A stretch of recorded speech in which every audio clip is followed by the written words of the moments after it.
Hello, welcome back to the Fascinating Jobs Podcast. I'm your host, Mackenzie Wilson. On this episode of the podcast, I'm sitting down with Michelle Wiebach, a graphic designer and marketing expert who has her own business and Etsy shop. I can't wait for you to meet her. Please leave a review wherever you listen if you like this podcast so that we can get more publicity and grow our community. With that, let's get into episode number 1 with Michelle.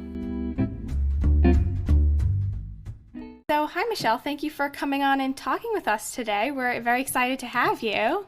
Cool, yeah, thank you. I'm so honored to be here and I'm excited. Awesome. So, what got you interested in graphic design and marketing in the first place? Yeah, so I'd like to say, my story is a little unconventional. I didn't go to art school or major in graphic design. It actually kind of happened naturally. I actually went to college to be a journalist. I wanted to be a writer and work on music magazines. I'm really into music as well. But during my time learning how to write and do all the fun stuff, I then kind of started to fall in love with the visual aspect of visual communication and just being creative in a different way than just writing. And then from there, I just design all the time and just try to be fun, do fun things with it, and learn new things all the time. Yeah, so yeah. What would be some differences that you saw between writing and communication through graphic design? Yeah, definitely graphic design it's all visual. So say you hate reading, you could look at a graphic and look at pictures and go, oh yeah, I can understand it better through looking at it rather than reading a book or a few pages that describe how to bake something or, a timeline. So it's you can put design and visuals into anything and just make it more easier to understand. So that's kind of what I really loved about it. And just, playing with all the different fonts and colors. And it's such a fun part of design. So that's really Yeah, so I totally get that, just making it more accessible for everyone to be able to kind of read and access information. So you kind of explained a little bit of how you got interested in design. So how did you start learning about the topic? Yeah, since I only took a class or two in school, mainly in design and Photoshop. So I kind of got the basics down. And then from there, I had a professor who was very much pick a design you like and try to recreate it yourself. And so I would do that, and then he would delete it and make me do it again. And I'm like, oh my gosh. And he's like, yeah, it's so you can remember how to do it. And so at the time I obviously was super annoyed and mad, but it made sense. So it just kind of imprints all the steps that you need to do. And so you're oh cool, I don't even have to think about it anymore. I can just, it's kind of it's muscle memory. You're oh yeah, this is how it goes. And now I just designed a few pages and graphics and it's all good. But yeah, I think just designing as much as you can and doing it every day. It sounds like it, it doesn't have to be a chore, but design something fun for yourself. And as long as you're using that creative muscle. So. Yeah, so, and I know that you have an Etsy shop, so you kind of do more fun designing there. And so is that a good way for somebody to maybe get interested or kind of practice their design skills? Yeah, I think my Etsy shop is kind of a little new experiment I'm doing right now. Just more for a fun thing for myself, and I'm always trying to stay positive, and I love drawing flowers, so I like to share that with people. And so I went, hey, let's see if I can make someone's day and sell something. That'd be awesome. I think the goal for every artist and designer is to make some sort of income from their art. So this is a way for me to try to do that. Yeah, that's really great. And I think that in kind of incorporating your theme of flowers, and you're really getting to show your personality to other people, which is a great kind of art is a nice expressive way for that. So have you kind of come across any challenges starting your Etsy shop, or how's the experience been so far? Yeah, I would say Etsy is a whole other field. I think going into it, you kind of think, oh, it's just going to be super easy. I just put up some things and I'm going to make like a ton of sales, right? But it's kind of like the contrary. Like there is a lot more marketing involved that you kind of forget. Lots of SEO, which is important. So like all the keywords and, trying to figure out ways how to get discovered in Google and Etsy searches. So that has been a fun learning thing for me. I do a lot of like marketing design, but not so much. It's not like I'm doing all the web and Word part was so much of my thing. I mainly like design all the brochures and all the graphics and ads that people need. So I was like, oh, cool. Now I get to test this muscle. So it's just like a nice thing to get into. Yeah, like a nice creative outlet. And so did the skills from your business kind of transfer into Etsy, or you said there was a lot of learning involved? Mm-hmm. Yeah, I think definitely it helps being a designer, because I'm like, oh, I know whatever I make is going to look nice, because there's like, everyone has their own style. Like some things resonate more with other people and than others. That's like the nice thing about art. But for me, I'm like, oh, I definitely know what I want my stuff to look like and how I want it to represent me, and hopefully it resonates with people. And you have to do like your market research and see like, is there even a need for some design with flowers, or maybe people are into Comic Sans. Like that was like a test. I just did like a Comic Sans design as a test run to see like, let's see if it catches on. It seems like for some reason this font is still super popular. Let's see if it works. So it's kind of like trial and error. So I think that's the fun part of just being creative and putting your things out on Etsy. And yeah, and it seems like there's no real kind of like risk to it. You're not going to be out like, $1 million if you fail. Yeah, it seems like a nice creative outlet. So kind of segueing into your business, so you help smaller businesses, build their own brand, and you design brochures and other marketing materials for them. So how did you kind of come up with the idea to start this business? Yeah, I think from all my previous jobs, it's just work I used to do with other companies. And I used to work for like a contemporary music college called Musicians Institute, and I was the only designer there. And it was a good thing and a stressful thing at times, being the only one to design a slew of marketing assets for a whole college. But I learned a lot, and it really, input this into, myself, like, oh, well, I definitely know how to make all these marketing assets, and there's lots of companies who need help with that. And I see people, and you reach out to them and you talk to them. It's kind of like you have to do your own networking, which is not always the easiest and fun, but you have to figure out how to get your clients. And even if they don't end up working with you, it's fun to have those conversations and give them advice. Just like to approach everything with being kind and helpful and see where it goes from there. Yeah, definitely. Could you explain more about like what the learning experience was like at the Musicians Institute? So I think learning that I really got to get really deep into marketing there, because it was like, hey, I worked, directly with the marketing director, and we were the communication with each other to make sure that the college had all the, it's like, oh, they have a college fair. So I need to get, the postcards ready.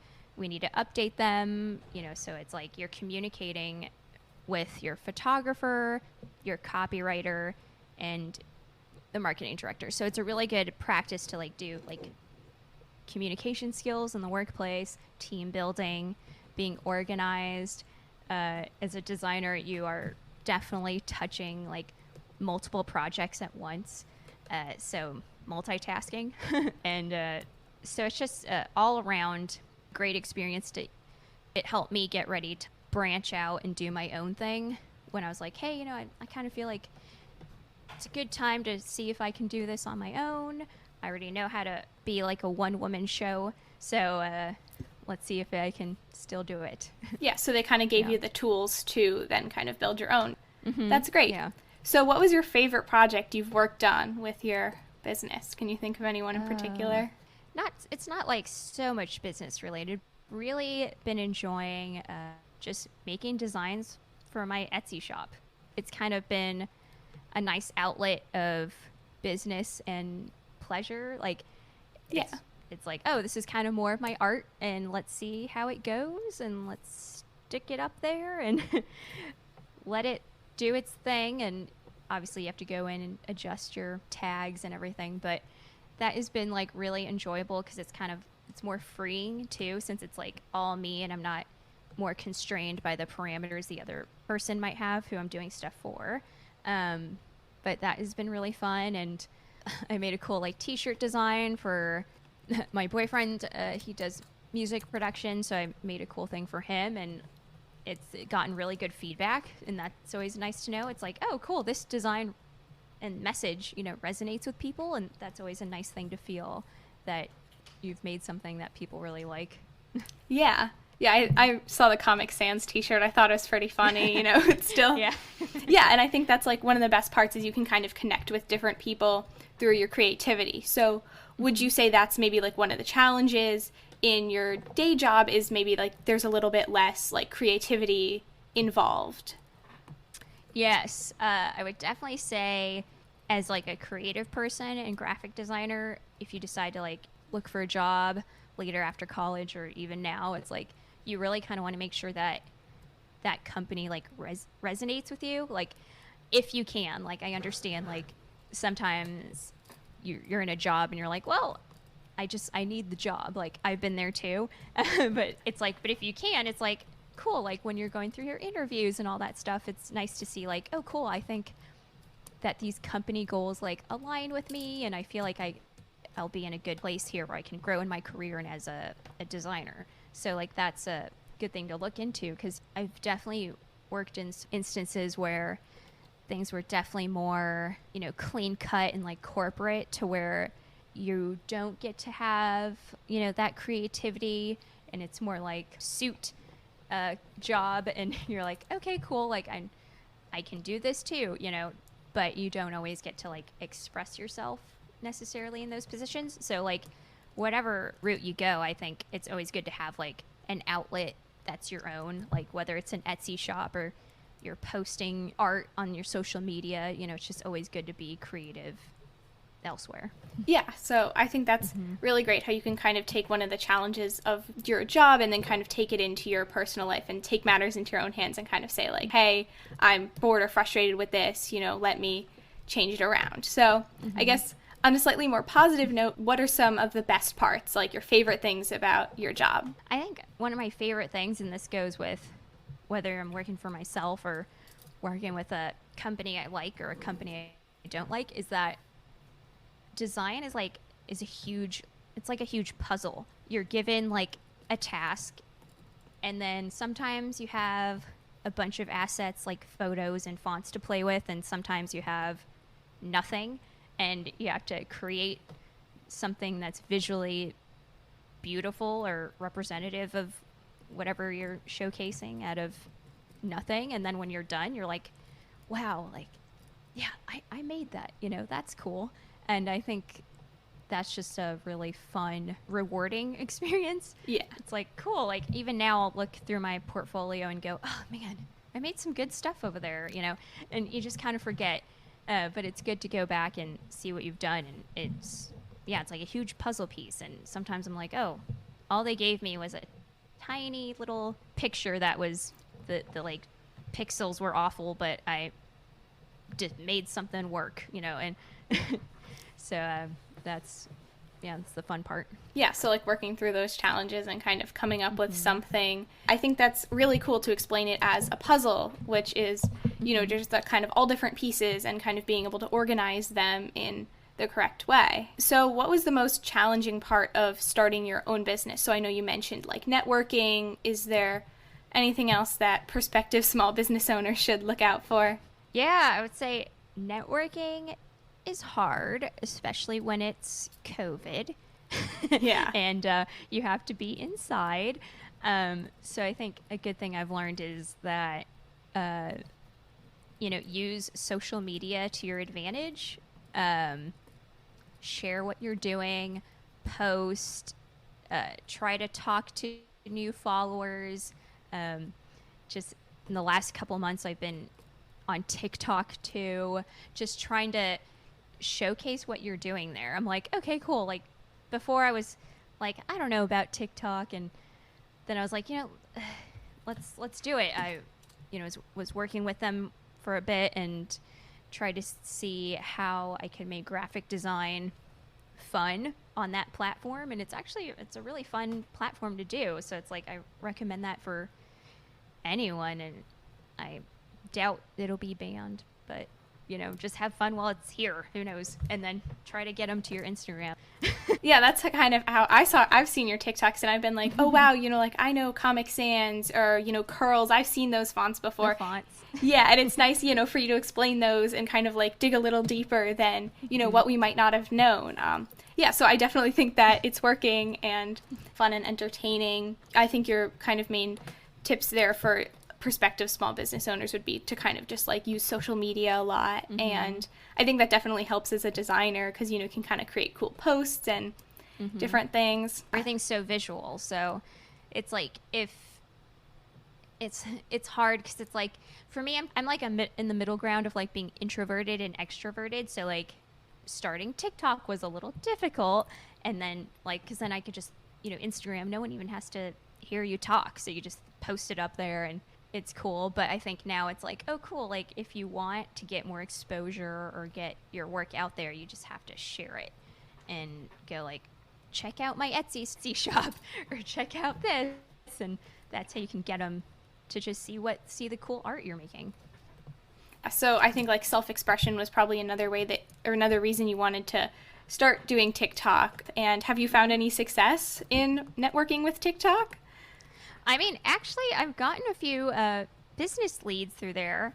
So you never know. I think aside from, talking about fonts and being a little font snob on there, I, will tell you, like, here's the hierarchy of design and this is what you want to look for and just, like, things to learn about. And I'm trying to explain things in a nice and a short and fun way so that people can understand and hopefully make adjustments to their designs or graphics, and it's a good way to show like, hey, like I know what I'm talking about, so if you want me to work with you or you want to work with me, let's talk. So yeah, that's great. And I think it's kind of like an unconventional way that we might not think about to market your product, but I completely agree. I think that if I was a business owner, I'd be like, oh man, like that's so cool, she's got all these skills to share. I think that a lot of our listeners are probably in high school, college, career transition area. So what are some ways that they could explore graphic design if they see it on your TikTok,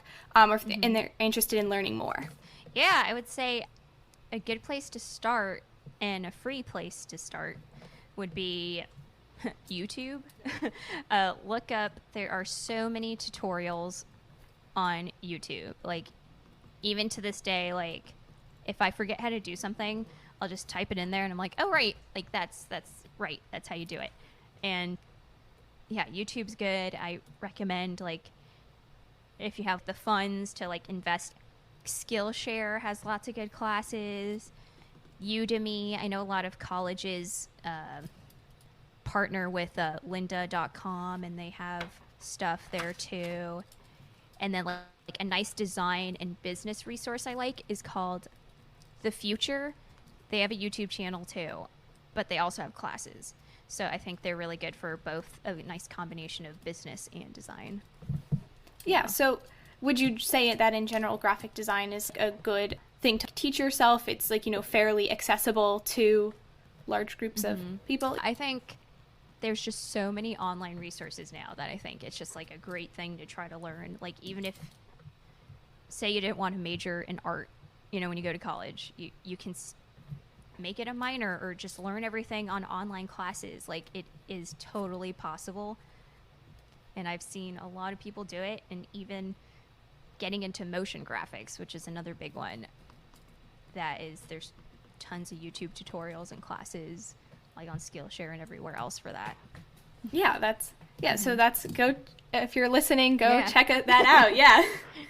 Yeah, the web is awesome. So technology is really playing in our favor nowadays. So yeah, good thing, because we're all stuck at home now, you know? Yeah, so you were kind of mentioning before how, you know, maybe if you don't want to major in art in college, you can kind of go out on your own. Yeah, like majoring in art. Yeah, that wasn't a thing I did. I had friends who did that, and man, they do learn a lot, and they make some great projects, and I think they get really in depth into like packaging design. And I would just say, like, if you do major in art, I would probably suggest like you definitely get an internship or two with a real company, because anecdotally what I've heard from some friends is like, oh, yeah, I learned all the theory and all the skills, but I didn't really know how to do this in real life or with a company. So it's like, say you have all the time in the world to work on like an art project, but when you get to work with a company, they're like, hey, we need this in like a few days or a week, and you're like, oh crap, I got to do this fast, you know what I mean? So in like the more corporate business world, you have very tight deadlines. It's good to get in the practice of doing things within a short time limit, I would say. Yeah, so it's definitely something that you can learn on the job and just kind of, you know, grow as you're... Yeah, for sure. I think I did definitely, like in a few of my early jobs, I definitely did a lot of learning on the job, and I was really lucky that I had those sort of environments that allowed that growth to happen there. So I'm super grateful for that experience. But yeah. Yeah, so that's another thing that you might want to look out for if you're looking for a job, is just finding a company that maybe allows you to kind of grow and learn. So if you had to go back to those days where you were just learning, what's one thing that you wish you could tell your past self to do differently? Say, be patient. Because sometimes you might be trying to do something in Photoshop or Illustrator or whatever, and you're like, it's not clicking. But I just say, like, do it a few times over and it will stick. Just like be patient and always be willing to be adaptable. And this is also some really good advice I got from a professor once. Was he always said, like, don't be married to your design. And it's like, what does that mean? Well, it's like, it's nice to kind of not be super attached to what you're creating when it's not just for you, because you might send someone like a mock-up of something and they're like, oh, we need to change like this, and this, and you're like, what? Yeah. And so it's good so that you don't get like your feelings hurt, for, you know, lack of a better way of saying it. So it's like, okay, cool, I'll make those changes and we'll get it done. It's good to be that way and kind of put your ego aside is another one. That way you're like always easy to work with. People love working with easy to work with people, but yet, you know, still stand up for yourself. So there's a line. That's the one. Know your worth. I would say that to the young designers and artists. Watch out for people who want you to do things for free. That will never end, especially family and friends. Oh yeah. to this day, I still get it. So I'm like, Yeah, so kind of on knowing your worth. So what would you say to young designers who are maybe like, oh, should I do this for free? Or what's your kind of boundary or general rules on those? Mm-hmm. Yeah, so there's like a few ways to go about it. And a way, say you're like brand new and you've never done any sort of design for someone else before, and you're trying to start getting like a roster of clients. And this is like something I'll still do today. Like, say I'm looking for like a new client that I want to work with. I would go, hey, I can give this to you.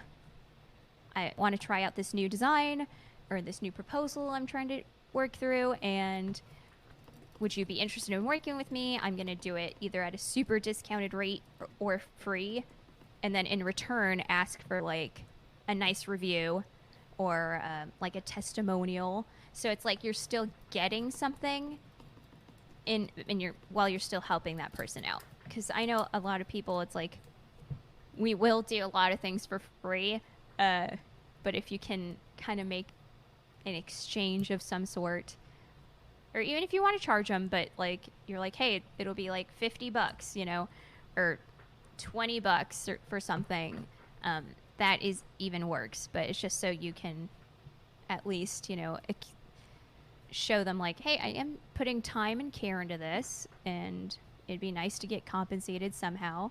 And you know, you can work on the phrasing, maybe don't say it that way. Yeah.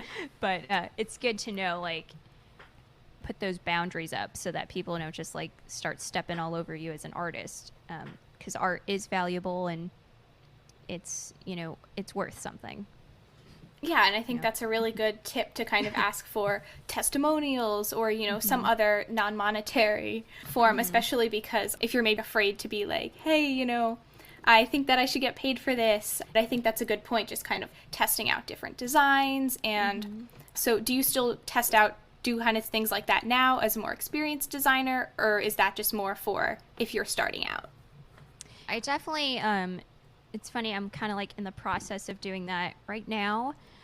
So like now with like my business, sometimes I'll change up who I'm trying to help. So if I'm like, hey, I want to start helping therapists and wellness coaches, and so I'll have one.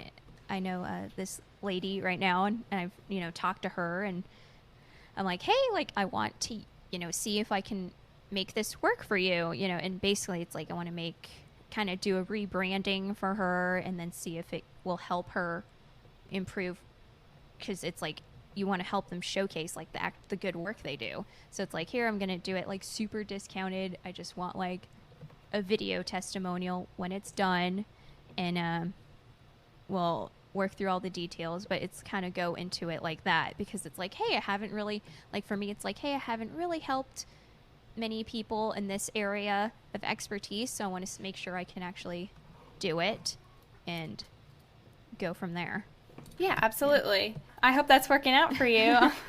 Yeah, so far so good. Yeah, and I think that's a good point, that you can kind of do it at any stage in your career. You know, you don't just need to be new to it. Try out something new, expand your boundaries. So what's one thing that if you could tell your past self, you would be like, keep it up, you know, great work? I would say, yeah, to just keep going and keep learning new stuff. I think especially as with how technology is moving now, it's just so fast and there's always new things coming out. Like, it's good to always stay on the trends. And like now I'm starting to get into the motion graphics and like video editing, and it's like, okay, just because I'll do it for like my just tiny video editing for like my YouTube channel, but it's like, oh, I think I want to make some like better stuff. So it's like I have like a class saved that I'm like, okay, I'll start that this month. And it's just always being open to learning, because you're always going to learn something new and get better. So I think as long as you're just open to that. I think that's another good tip, because people are like, oh, I'm already an expert on this, you know, I don't need to learn more. But yeah, I think that's really important, is to just, you know, say, hey, keep going, you know, like there's so much more that you can learn about this topic. And yeah, kind of by using things that you mentioned before, like Skillshare or just YouTube videos. Yeah. What was some advice that you'd give to people who are just starting out in graphic design or marketing, starting their own business? Yeah, I would just ask a good question to ask yourself is like, where do you want to go in your career, I guess, and maybe even write down your goals. You know, it's like, hey, I see myself working at a design agency and then eventually becoming like the art director there. So it's good to like write down where you see yourself, and then after that, like write down, how am I going to get there? So it's like, oh, well, it seems like I need a degree for this, you know, or after that, I need to maybe get an internship or two. And I think internships are super helpful for like, for all the connections and networking, especially, and for the hopefully hands-on experience. I would say if you try to avoid those like stereotypical internships where you're getting coffee. Yeah. I've never had one of those, thankfully, but I'm like, oh, you could do something, even if you're like shadowing someone else somewhere. I would say try to do that. But yeah, I think it's almost like you're writing like a life manifesto to see like where you want to end up, and then you can read that every now and then and be like, I do want to live in Malibu in a nice house, or whatever you want to do, and just try to figure out your plan on how to get there. And I think that'll really help. So it's like just helps you kind of visualize it more. And then it's like, oh, like for me, identifying your weak points. Like for me, it's like, oh, Illustrator, it wasn't like my best program to work in. So it seems like I got to take a few classes or watch tutorials on that. So it's kind of like being realistic with yourself on like where you can improve too. Yeah, like staying humble. You'll be on a good path. Yeah. Stay humble for sure. Yeah, so kind of branching off about like, having different career goals that you set for yourself. So I think, just kind of a main point is that like you just kind of have to throw yourself out there at some point and kind of jump in and just try something new. Yeah. Okay, yeah, so I think that concludes today. Thank you so much for joining us on the podcast. It was a real pleasure to have you. Yeah, thank you. I've been so happy to be here, and it's been so fun.